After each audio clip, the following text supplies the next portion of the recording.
I know you like that. Welcome to the Young Turks. We got a fun show ahead for you guys. We have stories of conservatives threatening census workers, but Karl Rove stepping to their defense. Michael Steele continues to get himself in trouble. We didn't get to a story about his race card yesterday, but we will help him play that race card today. That'll be fun. In the third hour, we have flashing penises. Not ours. A story about it. Everybody bring it down. 10-2, 10-2. Okay, now, but in all seriousness, the top story is probably the mine story, and the number of people killed in the mines in West Virginia. We're going to get to that in just a little bit, okay? But first, I wanted to start with the story of Steve Cohen. He came on the Young Turks last week, and he made a number of comments that apparently did not sit well with the Tea Party people. You're going to hear some of those comments in a second. They were played by a lot of the national media. And he also said, look, some of these protests, I should say, got so heated that he thought they might be on the verge of crystal locked. As an analogy, obviously. So the right wing was crazed about this, and all the big websites on there, and Free Republic, Red State, Hot Air, FoxNews.com, et cetera, they all hyped this thing up. And the general theme was, how dare he, when in fact, of course, we are not racist, the Tea Party people are not, and these right-wingers are not. And it's a scurrilous charge for him to say that, and for him to claim that, you know, we're on the verge of violence. Well, of course, great irony, as usual. Well, it's not irony, it's appropriate. That's exactly what Steve Cohen was warning about. Someone sent the congressman a message that said, if our Tea Parties had hoods, we would burn your ass on a cross on the White House front lawn. Now, the FBI is investigating that, because that's a serious threat against a United States congressman. As all of these right-wing outlets, not just the websites, but as we're about to show you, O'Reilly, Hannity, Limbaugh, etc., are all saying, how dare he say we're violent? Now, yesterday I quoted some commenters from Free Republic.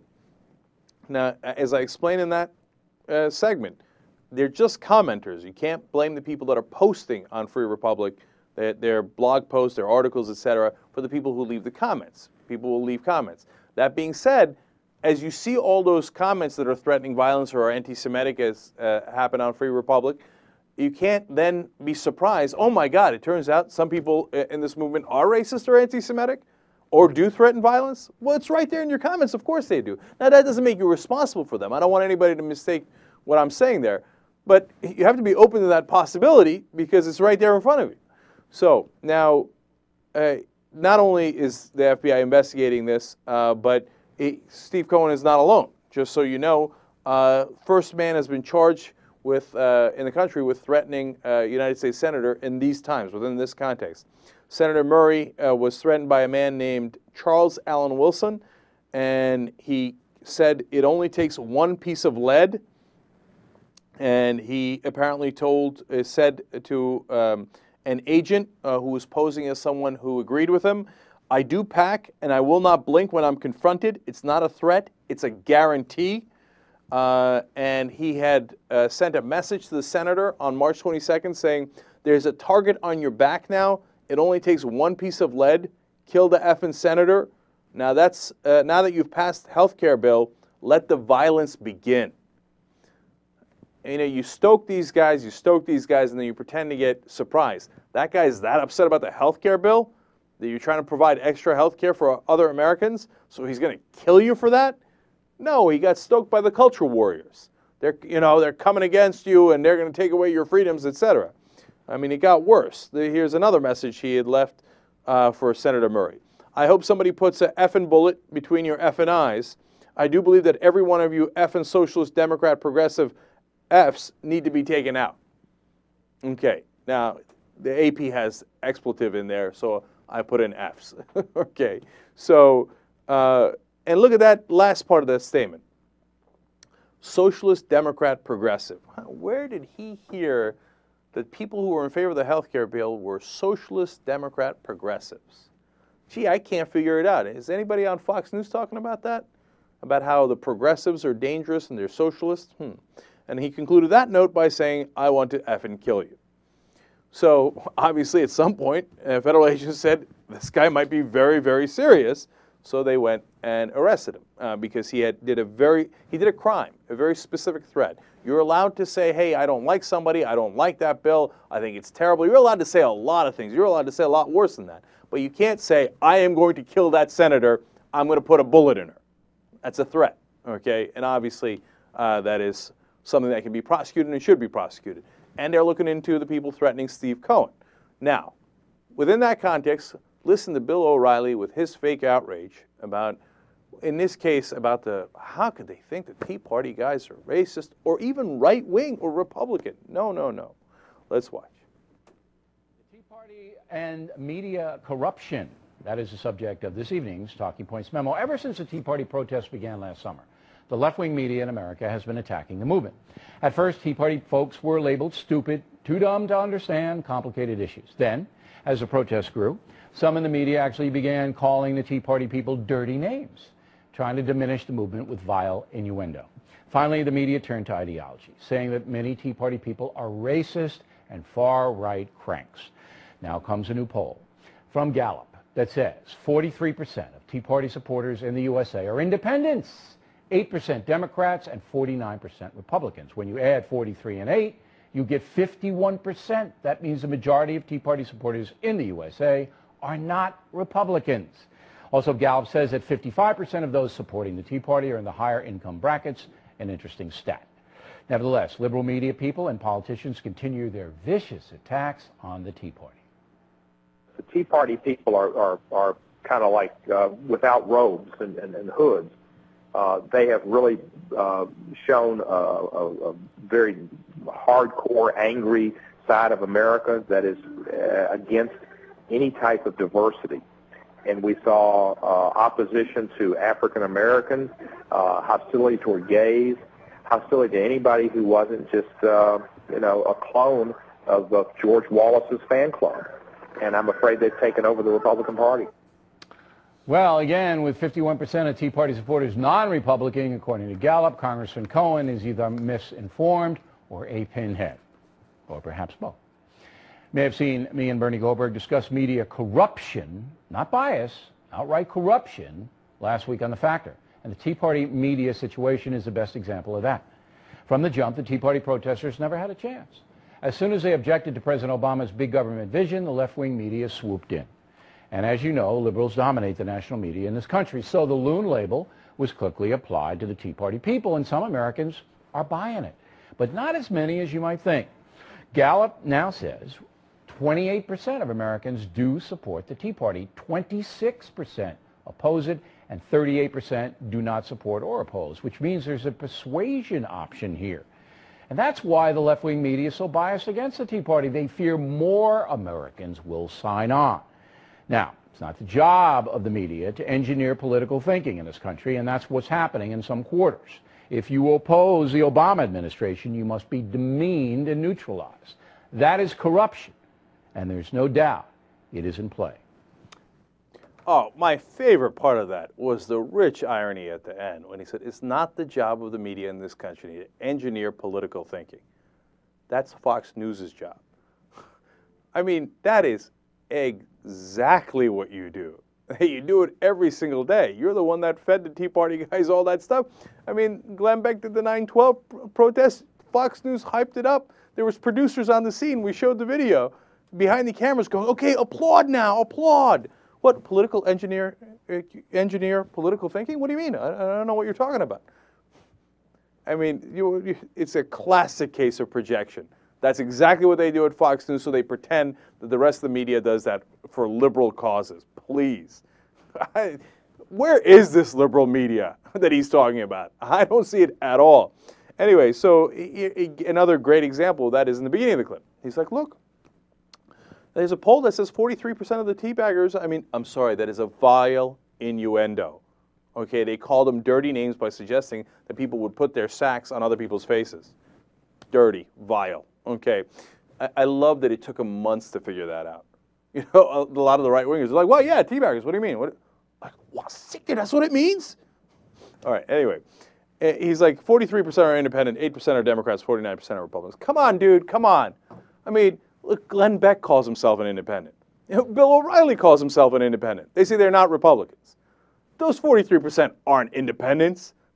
Of course they're right-wingers. Of course they are. They just like to call themselves independent because, to their credit, they're a little sick of the Republican Party. For some reasons, because some they think they're not right-wing enough, which I think is crazy. But some are frustrated that the Republicans don't seem to be representing them. They're representing corporate interests instead. And that part is true, okay? So, but they're not calling themselves independent because if you put 43 and 8 together, in fact, most of them are liberals. No, come on. It's absurd to say that. And so as far as this, O'Reilly's main talking point here, which is that they're not at all right-wing, and I don't know what Steve Cohen's getting all upset over. Well, if you saw all the right-wing websites who were, going crazy over this, and their commenters that had, some of which had vile comments, as I explained before, the people posting that, they're not responsible for the comments, but it gives you a sense that it's not crazy to think that some people in the movement, yes, are racist, anti-Semitic, and prone to violence, because that's exactly how they reacted to this news story. So that's the double irony of this story. Now, Hannity, that irony is apparently also missed on Hannity. Hannity's also going to talk about this. He's going to go with a very similar talking point. What are you guys talking about? The Tea Party guys, they're not Republicans. What do you mean? What do you mean? They're right-wing? Who said that? And by the way, one other thing. Steve Cohen implied there that some of the Tea Party movement was racist. O'Reilly comes back and says, what do you mean? They're not right-wing. Why, O'Reilly? We didn't say that. Those are two different things, right? I guess you're assuming that right-wing equals racist. Interesting. I didn't say it. You did. All right, let's go to Hannity. Now, meanwhile, Democrats in Congress can't seem to stop talking about the Tea Party nation. Now, last week, one representative compared members of the Tea Party movement to segregationists, and then there is this. Tea Party people are kind of like without robes and hoods. They have really shown a very hardcore, angry side of America that is against any type of diversity. And we saw opposition to African Americans, hostility toward gays, hostility to anybody who wasn't just, a clone of George Wallace's fan club. And I'm afraid they've taken over the Republican Party. And joining me now with reaction to all of this, Fox News contributors and expert Democratic pollsters Pat Goodell and Doug Schoen. Here's the latest polls out. 40% of members of the Tea Party movement are Democrats and independents. So is he calling them Klansmen too? He's just wrong, because the Tea Party movement represents fiscal conservatives who want to return to core principles. That's America. That's America. Thank you. Yes. And Pat? Let me just say, as a white Southerner who grew up in the civil rights movement, this use of race, saying that everyone who opposes us is a racist, is dangerous and awful and is repugnant. Well, this whole problem on the budget, what these people are saying is the country is disappearing. Stop this. These attacks for the party of the people, I keep saying for the party of the people to be attacking the people the way we do and telling we know better and you're stupid and you're a bunch of yahoos is insane. I love those Democratic Uncle Toms on Fox News. They're like, yeah, sir. Oh, totally, Hannity, sir. You're right, sir. Democrats are terrible, sir. Tea Party's great, sir. And you know what? I tell you what, sir. They're the best Americans ever in the world, sir. And then, again, with the misleading so-called fact of, well, 40% of the Tea Party people say they're either Democrats or independents. Well, the Democrats are kind of a tiny, tiny percentage of that. Giant portion of Republicans posing as independents, but nonetheless, we'll throw that fact out there. Yes. Look, why did Steve Cohen say that? Why do we think that there are some people who are racist within that movement? One, all the different signs for the last year that were racist that we've shown you on the show over and over. Now, look, are those signs representative of everybody that goes to those protests? Of course not. And I've said that a million times, right? But is it representative of the guys who held those signs and the people who didn't ask them to put it away? Sure. I mean, look, I'm not saying it's incumbent on everybody to get up in everybody else's business about their signs. Don't get me wrong on that. But those guys brought, I mean, that's where it came from. It's not like it came from nowhere. But it was amplified recently, and the reason why we're having this conversation, because as the congressional Democrats were walking in for the health care bill vote, several of them were called the N-word. One of the black representatives, Emmanuel Cleaver, was spit upon. Barney Frank was called the F-word. I mean, this stuff isn't, it's reported, it's real, and so, but they want to avoid that. They want to pretend it didn't happen. So the king of that is Rush Limbaugh. So he was talking about this same thing here. First he starts with a nice little jab at us. He says, let me play you an audio soundbite from last Thursday on a syndicated radio show. I don't know what the name of the show is. Rush, it's called the Young Turks. Okay, so anyway, he now gets into his explanation. He plays Cohen's clip that you all heard right there, right? And he says, so, another lie. Mr. Cohen is lying through his teeth. I think in one of his own campaigns, his opponent referred to him as something close to a KKKer. But this is just absurd, folks. It's like saying that the Tea Party is made up of radical Democrats because most of the KKK were radical Democrats, such as Robert Sheetsbird, such as Bull Connor, and all the segregationists were Democrats. All the KKK, the vast majority of them were Southern Democrats. It's amazing how history has done a complete 180 on all of this. Now, before I continue, let's pause there for a second. I've seen this now over and over, right? Where Republicans claim that they're on the side of blacks and they were on the side of civil rights because in the old days, the Democrats were the racist or were against civil rights. And they always go back to like 1860. They're like, what are you talking about? Lincoln was the Republican Party of Lincoln. We emancipated the slaves. Well, you don't tell us what happened after, right? Look, in the Civil Rights Bill, the votes are clear. The Democrats are the ones that pushed it through and got it accepted. The Republicans voted against it. Now, some Republicans voted for it, but a lot voted against it. But more importantly than that, right afterwards, Richard Nixon developed the Southern strategy. And his strategy was appeal to Southern white racists and grab the Dixiecrat vote, the ones that used to be Democrats but now want to be Republicans because the Republicans are saying, hey, we're the white party. Now, this is a well-known strategy, so well-known that the head of the Republican National Committee during the Bush administration, Ken Mellman, apologized for it. So this is not a mystery. This is not something that's secret. This is not something that's in dispute. But they like to go back to ancient history. You think what? You're going to just pull the wool over black people in America, their eyes, and you're going to say, oh, no, don't worry. Oh, yeah, no. Back in 1738, I knew a Democrat that was totally against blacks, okay?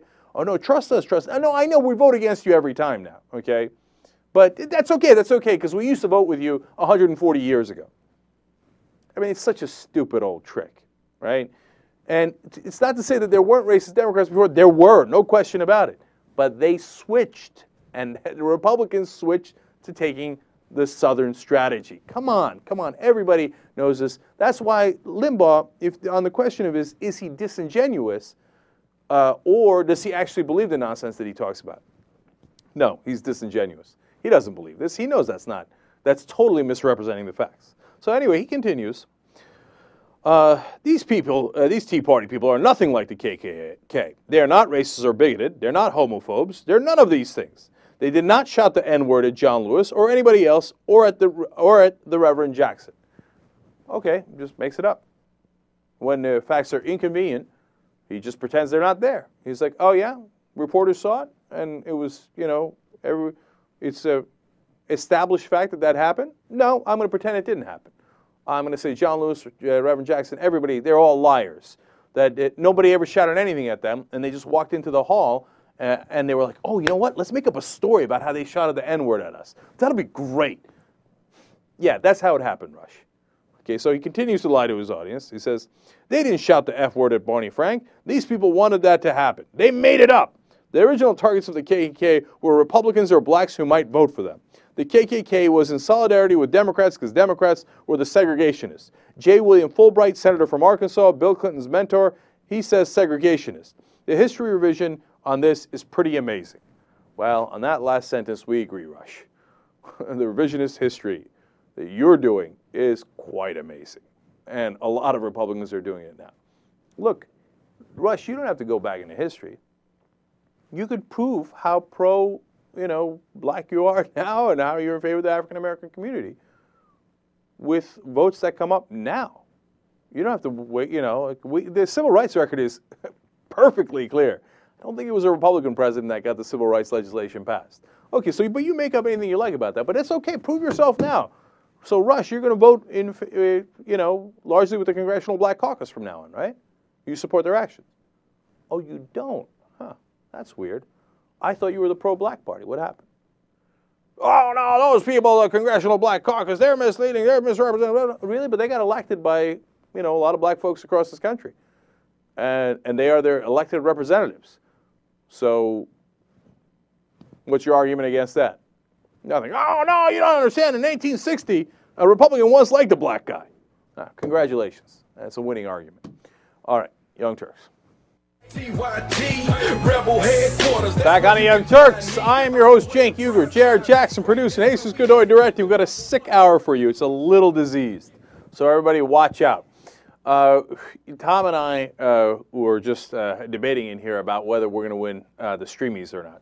It's just a fun little TYT thing. The Streamies are these web awards, and we're up for Best News or Politics Site and Audience Choice Award. Now, Best News or Politics Site, there's nothing you could do. It goes to a committee, and they decide, okay? And we'd like to thank the Academy in advance for their consideration. Okay, but the Audience Choice Award is based on our voting. And he's worried that Sony's going to rev up because one of the shows we're against is this Bud Bundy character. Remember him? And Sony's producing a show. Sony ain't going to beat they ain't going to beat no TYT Army. Sony. Who's Sony?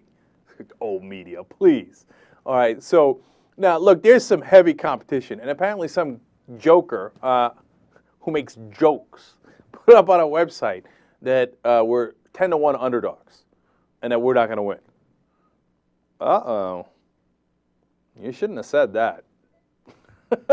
Oh, come on, TYT Army. Oh, come on, we got to win the Audience Choice Awards. Okay? Vote.streamies.org. Simplest thing in the world. Once a day. Boom. Okay? Vote.streamies.org. You click on the Young Turks. There's no email verification. There's no nothing. There's no registration. Boom, just go and vote. Oh, man, if we win Audience Choice Award, it's going to be awesome. What happened now, Sony? What happened, huh? Well, you thought you were a tough guy, right? Bud Bundy, right? What happened now? Should I not get in Bud's face? I should? Okay. Oh, come on. Let me do the acceptance speech. Let me tear that place apart. Come on. All right. So, now let's go on to fun Republican stories. Guess who got himself in more trouble? You're not going to believe it. I hope you're sitting down. Yeah, Michael Steele. So now he had overspending issues, so they spent the $2,000 on this sex-themed club in West Hollywood. But it wasn't him, to be fair. Okay, I remember winking during that story, but it really wasn't him. But he's in charge, so he and he already had his troubles, so that got placed on him for why did you guys spend that kind of donor money on that event in Los Angeles? To me, the real story was he was thinking of buying a private jet for the RNC. That's crazy. And he spends money on private jets all the time, 4 seasons in Beverly Hills, etc., limos. I mean, untold thousands of dollars. Over $12,000 on limos in 1 month, okay? So I think that's the real problem of RNC spending. So, but now that he's backed into a corner, what's he going to use? Now, of course, you can't use the race card, because, I mean, how many times did Michael Steele say in the past that Democrats using the race card is terrible? Well, I have some quotes for you, just in case you missed it. Here's what he said about the Harry Reid situation when Harry Reid talked about comparing something to slavery. He said, "It was not a sober moment for Harry Reid at all. In fact, I'm kind of sick and tired of the left and Democrats in this country. When they get in trouble and don't get their way and their backs are up against the wall on legislation or whatever it is that they're trying to do, they go to that card. They play that race card. When in trouble, play the race card." We'll have to keep that in mind. Here's what he said about Obama was. "We cannot go to a point in this country if every time we find ourselves in disagreement with Obama, his sycophants and others out there are running to his side and rushing in with charges of racism." So if Obama's in trouble, charges of racism come out, apparently, according to Michael Steele. Then he said about the primaries when he was running against the Clintons, Obama was running against the Clintons. Quote, "The Obama campaign played the race card, and it worked beautifully." He said that it tripped up Hillary Clinton, it hurt Bill Clinton, and it stymied John McCain. And so they are dead wrong in playing the race card. I mean, I got more quotes, but I don't want to bore you. So now that Michael Steele's back is up against the wall, I wonder which card he's going to play. It's a real mystery. Well, let's go to the videotape and find out. Clip number 10. We heard those Senator Kyle and Congressman McCarthy yesterday with their criticism. Republican insiders have been even more harsh in private. The National Journal magazine, respected magazine, did a poll of insiders showing that now 71% of them believe you're a liability to the party. Only 20% think you're an asset. And listen to this. This is from one of those who thought you were a liability. Michael Steele is an anchor around the neck of the future of the Republican Party. He needs to go. Are you going to go? Yeah. No. We got a lot of questions on my blog for you this morning. One came in from Myron, and he asked, do you feel that as an African-American, you have a slimmer margin for error than another chairman would? The honest answer is yes. Why is that? It just is. It's that Barack Obama has a slimmer margin. A lot of folks do. I mean, it's a different role for me to play and others to play. And that's just the reality of it. I mean, but you take that as part of the nature of it. It's not. It's more because you're not someone that they know. I'm not a Washington insider, even though I grew up here in D.C. My view on politics is much more grassroots oriented. It's not old boy network oriented. And so I tend to, come at it a little bit stronger, a little bit more streetwise, if you will. That's rubbed some feathers the wrong way. At the end of the day, I'm judged by whether I win elections and I raise the money. Final question. And that's a standard I'm very comfortable with and look forward to meeting in November. I'm not part of the old boys network. Obama and me we get more criticism. And, I'm kind of streetwise. What was that? What did I just... Displayed the race card. That's awesome. So it's not the first time he's done it, by the way.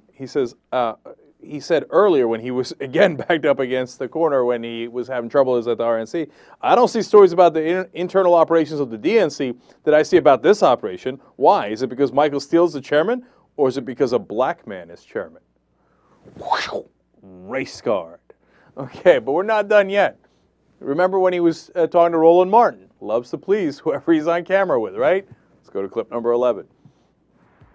How do granted, popular president, got 95% of the black vote. You got any shot at getting black voters? And if so, what are the two issues that speaks to black voters the Republicans have a shot at? Education and the economy. Education and jobs. Education and small business. But your candidate's got to talk to them. And one of the criticisms I've always had is Republicans, especially white Republicans, have been scared of black folks. And what? You're absolutely right. I mean, I've been in the room and they've been scared of me. I mean, I'm like, I'm on your side, So I can imagine going out there talking to someone like you, it's okay, I'll listen. And they're like, well, This guy's amazing. What race car? What do you mean race car? It is deplorable when the Democrats do that. Earlier quote from Michael Steele. When I ran for the United States Senate and I was called an Uncle Tom by leading Democrats in the country, no one came running to my defense. No one seemed to think that was racist at the time. I don't play the race card. I don't play the race game the way that some people tend to. Really, Michael? Really? Come on. That's awesome, man. And I love that little part with the Roland Martin. He's like, I mean, imagine how scared they'd be of you. Right? And then the other thing I loved was the streetwise. I'm streetwise. Was it streetwise to spend over $12,000 on limos in a month? Was it streetwise to think about buying a private jet for the RNC? Was that streetwise, Michael? JR. You know what? I agree. As far as with the background, he was always against it. He's mad about it when people did. But I hate to do it. But what the point is when his back is against the wall, he tends to say things he's not supposed to say. We already know that. Mm-hmm. It just so happens sometimes it's true. So they demonize the race card so much that sometimes when you play the race card, it's true. The thing is, it is true. There's a reason we said, oh, the first black president of all time, Barack Obama, oh my God. Whoa! You know why? Because we don't elect black folks into that high office in this country because there's still a large majority of racists in this country, which we've been talking about for the past 2 weeks. So there's that one issue. So when he said, yeah, it is harder for me, for Barack Obama, for this and that. So when he became the RNC chairman, we're like, oh my God, Michael Steele, because he's a black guy. So it's right there in our face. You can't deny sometimes. So when the race card is played, it's not always wrong. It's just the reason why I have issue with it is because you'll use it and you can't fight back. You can't, as a white person, say, forget that. Because you can't, because we're saying, well, how do you know what it's like to be a black person? So when he does play it, it's probably a lot of times true, but you can't play it now that you've told someone else they can't do it. But Right. he's right. But he does have a shorter leash because of this, I think. Well, look, I think that there's a lot of layers to that. So first of all, how much harder is it for a black guy inside the Republican Party? I hear you, JR. It's pretty hard because, for a number of reasons, but the number of elected Republicans in Congress, black Republicans in Congress, 0. Donut. Okay? Now, obviously, like I said, for various reasons, they're not getting there, right? They're not winning the Republican primaries. And maybe they just can't find enough blacks in the country to run as Republicans, right? That's also possible. But so is there some racial component? Of course. Now, Barack Obama did win the election. But was there a racial component? Obviously there was. There was before, there is after, et cetera. Now, did a black guy before Obama stand as good a chance of winning in previous years? No. But, look, the country changes, and so is race a consideration? Obviously it is. Is it less of one these days? I think yes. But I think the most important part of all of this is that part of the reason that Michael Steele got the job in the first place, and a lot of commentators write this, is because the Republicans wanted a shield in criticizing the president. Because they felt, if you criticize the president, you're going to get called racist. But we can't be called racist if a black guy is saying it. So Michael Steele is in some ways, and now this is being a little unfair to him, but is a really dressed up, professional, souped up version of the Reverend Jesse Petersons and the Kevin Jacksons and et cetera, et cetera. Like, it's the Republican Party saying, see, we're not saying it, Michael Steele is saying it. Now, that's not to say that Michael Steele is going to say racist things, but he can yell at the Democrats and say, don't play the race card. It's one thing for a white guy to say that. It's another thing for the black guy to say that. But when backed into a corner, he can't help himself. And that's the discussion we just had here. He can't help but go, I'm black, don't do it. Okay? And so, and as JR said, look, you burned that card. Once you burn that card, it's over. You can't come back after all those different things you said and play it now. Yeah, he didn't expect for after he's the shield, as you were saying, for the people that hired him as the shield to start going off on him. He's like, whoa, you made me burn it. Now you doing exactly what we're saying is the issue. Yeah, well, maybe you shouldn't have burned it. All right, final thing on this RNC debacle is that, well, in order to straighten out the finances, they've hired a new financial consultant at the RNC. Michael Steele has. It's this guy by the name of Neil Alpert. He's going to straighten things out. The only problem is 3 years ago, he was fined by the District of Columbia for improperly spending money from a political action committee. That is not the guy I would have hired when you're in trouble for improperly spending money from the RNC. Just a matter of appearance. I don't know anything about Neil. Maybe Neil's a good guy. He just got caught in the wrong situation, right? But if I was in political trouble because I misspent money, I wouldn't have got a guy who was actually literally fined for, for spending money the wrong way. Anyway, misspending money. Oh, one more thing, actually, real quick. The chief of staff for the RNC just bit the dust, Ken McKay. Now, it's unclear if Michael Steele threw him overboard or if he jumped.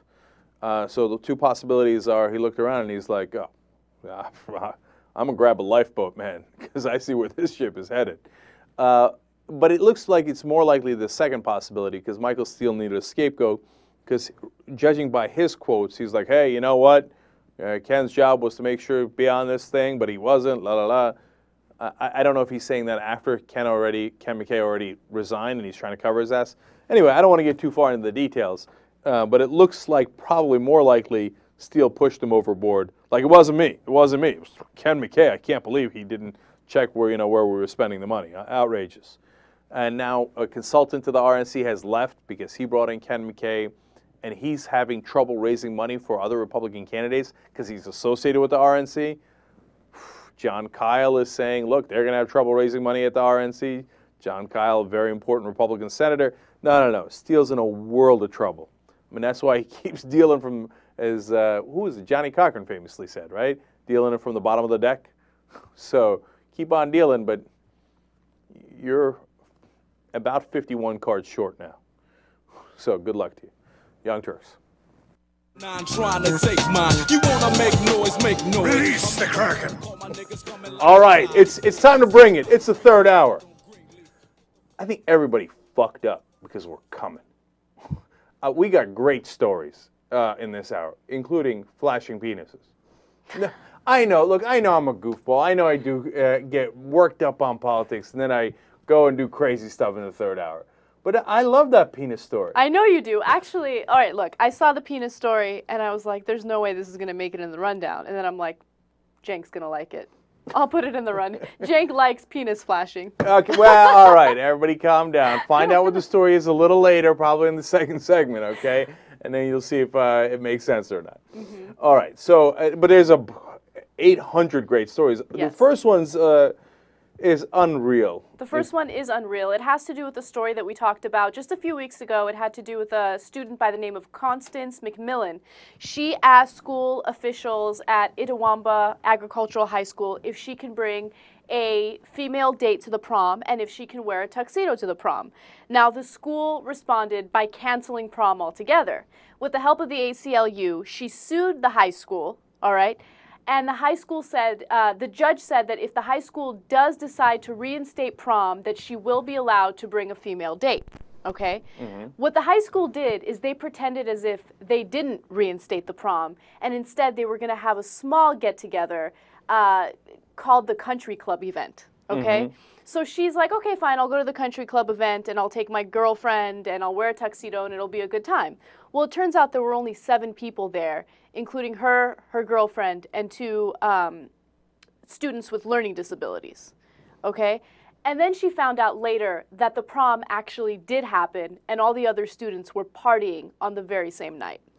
That it happened somewhere else in another private party, and they schwang-wang-wanged her and said, ha, ha, ha, and they didn't tell her where it was, and they basically had it without her. Now, here are my reactions. First of all, Constance, screw them, man.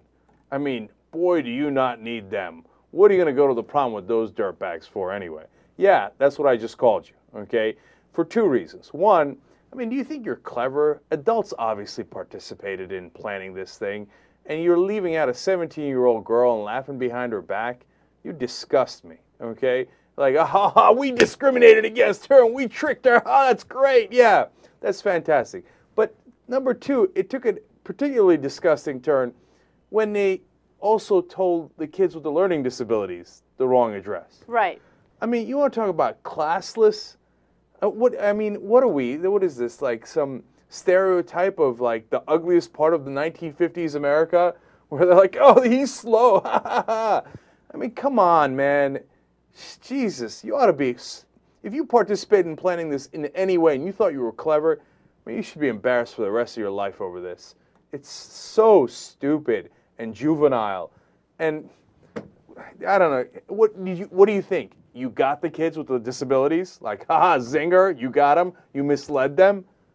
God, that's so stupid. It pisses me off. Yeah, it's really pathetic. And Constance had a really classy response to what happened.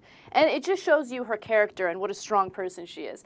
She says that she was happy that she attended the event, and she was happy that the country club event happened because the 2 students who have the learning disabilities had the time of their lives.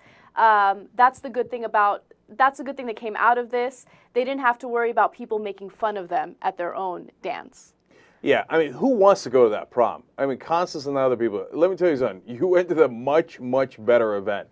And I'm not saying that like, oh, yeah. No, I'm telling you, okay? Nothing but dirtbags at the other prom, okay? None of them had the class to tell you. Oh, the whole class kept that as some sort of like private joke and thought they were being cute. Look, I know I'm being harsh on them, but I'm most angry on the adults that helped them plan this. I mean, you gotta, look, it's one thing when kids that are in high school do this, and we've seen 100 movies, we all went to high school, we know how some kids can be mean and cruel, etc. But somebody that was an adult in Itawamba County had to pull their head out of their ass and say, this isn't right. We can't do this. What the hell are we doing? And instead, apparently, they all went along with it. Ha ha, he he. No, believe me, Constance, everybody else, you didn't want to go to that so-called prom over there. Okay, if I go any further, I'm going to do crazy insults. So I'm going to leave it right there. Man, that story got me angry, you know? Yeah, it's ridiculous. There's nothing else to say about it. I mean, I agree with you 100%. Yeah. But what are you going to do? I mean, right now, 9 students are facing criminal charges because they bullied a 15-year-old student so badly that she committed suicide. Okay, this stuff has real consequences. Thank God Constance is a strong student. She's a strong 17-year-old, and she's not letting it really cause damage to her psychologically. But there are students right now, homosexual students, all throughout the United States that are being discriminated against, that are being treated poorly, and that has severe consequences. So instead of learning from situations like that, you're right, the adults do something totally classless and totally irresponsible. Yeah. Look, if you're in high school, whether you're gay or not gay or somebody's bullying you or whatever, look, just don't believe the hype, okay? Those kids, you think they know what they're doing? They don't know what the hell they're doing. And I'll tell you, I've been to the 10th year reunion of my school. I've been to the 20th year reunion. And those so-called cool kids, they don't wind up that cool, okay? A lot of them wind up, you know, in desperate situations, and they carry, and, you know, look, a friend of mine, last lesson of the day, and then we'll move on, okay? But a friend of mine has a young son, and he was getting kind of bullied by a significantly older girl, okay? And so he comes to his dad, and he's like, look, I want to open up a can of whoop-ass on her, okay? He's a spunky kid. And he's like, no, don't do that, right? And she said, but she keeps picking on me. And he said to him, look, here's what you have to know the rest of your life, which will really help you in these situations. Mean people are sad inside. That's why they do the things they do. And I thought that was such a great lesson to tell this kid. Yeah, because it's true. So true. And I've seen it played out in my life a million times. The ones that are like, do the most douchebag moves, like, are by far the most insecure. And that never winds up helping them. So don't get hung up on what happens to you when you're young, okay? Believe me. And look, there's a lot of ways, you know, when you're a kid, you think of revenge fantasies, right? Right? The best revenge is served in so many different ways. You know, I know it's corny, lead a happy life. But look, that's the best, you know. Yes, that is the best revenge. It really is. I know it's kind of trite, but it's true. Second of all, get rich. I know I'm against corporate America. People think I'm not a capitalist anymore. My friends are starting to call me Cenk the Socialist. Okay, but no. Listen, get rich, and then be like, oh, what happened now? What happened? You know, the very... you didn't want to study in school. Now I'm getting a little personal. See this? You didn't want to study in school, but I did. Huh? So how'd that work out for you? Okay, all right, now I'm being a dick. Okay. The very first story that I ever talked about on the show, and it was with Jill Pike, was the story of how I was bullied in 6th grade and how I was the nerdy kid and people gave me a really hard time. Mm-hmm. Oh, and you know about this story. The other couple months ago when I was at JR's get-together, there was a guy there that I went to 5th grade with, remember? Oh, yeah, that's great. And when he saw me, he's like, you're Anahit? No way, you're fucking Anahit? And then he called up his friend who was also a student in the same class or whatever. And he's like, oh my God, Anahit's at this party. And you won't believe it, she's actually hot. I love that story. I love the line, you won't believe it. It was the best feeling ever. That was my revenge. That was your strike back? Yeah, because I would not date that guy. That guy looked tore up. Oh, damn. Oh, damn. Later in the week, we release the Kraken. No, we release the top 10 hottest women on YouTube. It's the second ever edition. I have the list. I have the list. Will Anahit make the list? Okay. No, I hope That's I don't. a little later in the week. We're going to find out. Okay, let's move on, please. Okay, by the way, in case any of you are thinking, oh, yeah, Cenk, oh, you obviously got bullied in school. That's why you got... No, nobody ever bullied me. Okay, what you see on air is what you got in elementary school. Okay, what you got in junior high.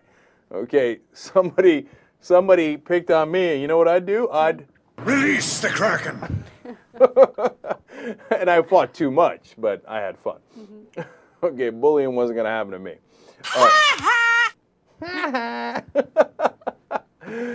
All right. Anyway, we'll can do more of those stories in a later post game. Yes. All right, let's move on.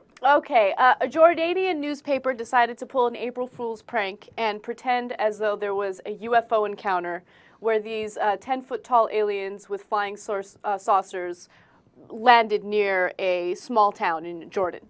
Well, it turns out the small town of Jaffa decided that it would be a good idea to take extreme caution and maybe evacuate as soon as possible. In fact, the mayor of the town had people investigate to make sure everything was okay. Yeah, they thought it might be a good idea to panic. Yeah, they totally did. Jaffa's mayor, Mohammed Milihan, said that he sent out the police to investigate if the aliens had actually landed. He's like, all right, I need you to go out there and see if the aliens have landed. If they have, run. Okay, but call me first. I'm going to evacuate town. Okay, so now look, I love this story. I think it's hilarious, and I love the idea of them panicking, and I'm the bad guy, right? But if you're tempted out there to be like, oh, yeah, dumb Jordanians, like aliens would land, they panicked. Except that's exactly what happened in America in 1938. Orson Welles' famous War of the Worlds, when he went on the radio, and he's like,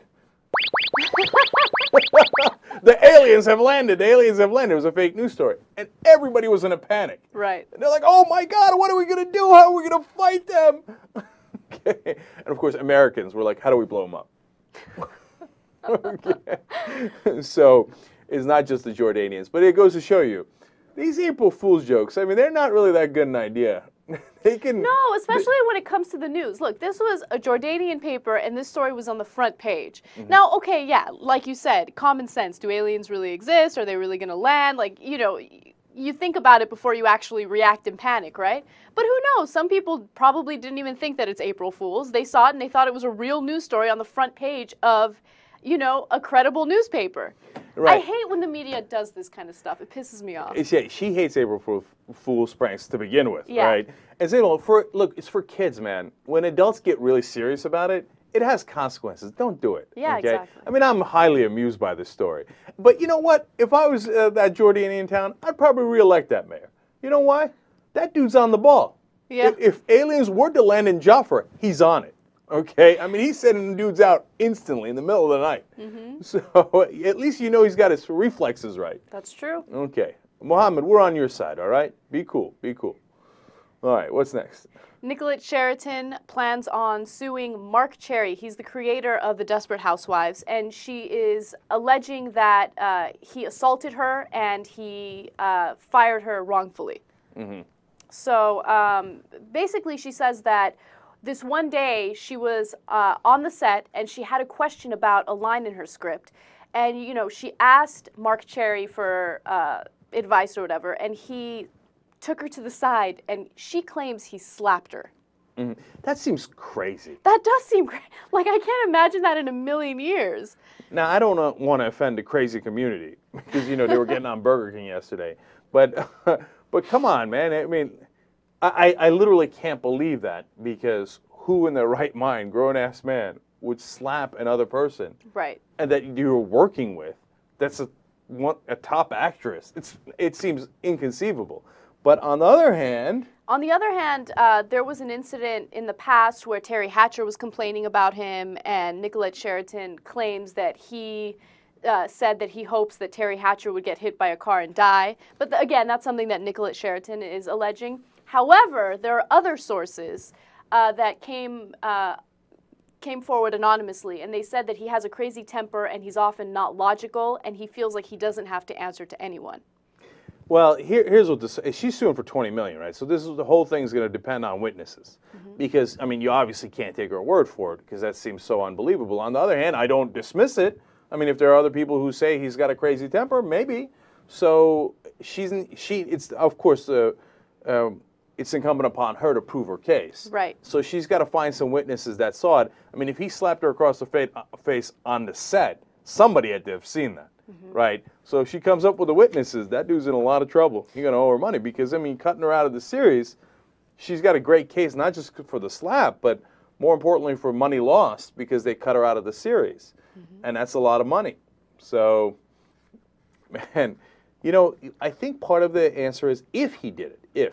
And it appears that he has a temper either way, right? Right. But what some of the people that are saying anonymously on the set is that he feels he can do anything.